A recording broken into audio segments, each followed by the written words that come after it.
तुझा देव. ओके, अजून एक मला सांगितलं परमेश्वराने मगाशी, लक्षात आहे तुमच्या? एवढंच नाही, नावच नाही आणि काय सांगितलं तेच नाही, तर एवढं मला पवित्र आत्म्याने सांगितलं, तुमचे पती आणि ते घरातले लोक विरोध करणारे ते म्हणतील की तुझा देव येशू सामर्थ्य परमेश्वर आहे. Hallelujah, hallelujah. आणि येशू प्रभू आज ह्या मीटिंग मध्ये आलेला आहे.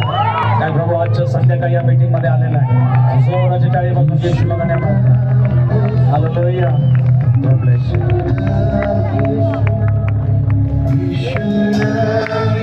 देवाची सेविका प्रार्थना करेल तुमच्यासाठी आणि आजच्या नंतर बघा काय होतंय.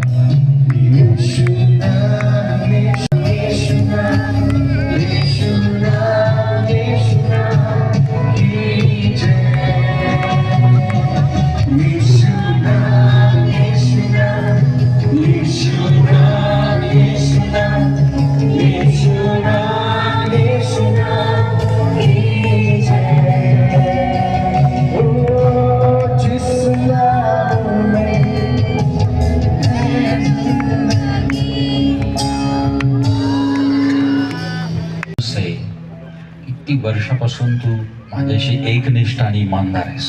मला देव सांगत काय म्हणतात हिंदीत, आप बहुत ईमानदार है, एकनिष्ठ वफादार है बहुत सालों से परमेश्वर के साथ, और आपकी नम्रता मुझे परमेश्वर दिखा रहा है. जे नम्रपणा जो आहे तो मला देव दाखवत आहे.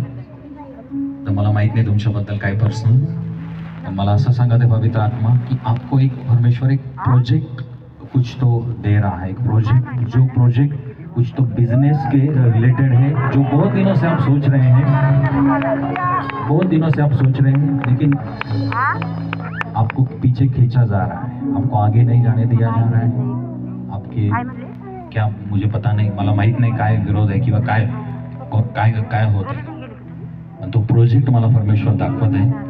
आणि तो प्रोजेक्ट असा है कि तो तुम्ही विचार करत आहात, आप सोच रहे हैं कि वो एक बिजनेस के रिलेटेड है. आपको परमेश्वर का काम छोड़ने के लिए नहीं परमेश्वर बोल रहा है कि आप आराधना करना, और ये काम छोड़ने के लिए नहीं परमेश्वर बोल रहा है.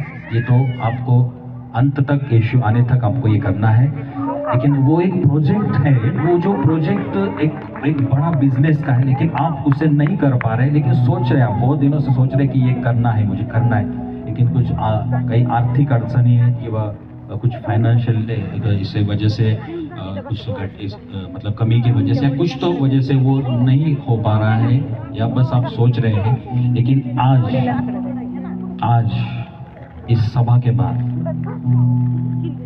बाद आप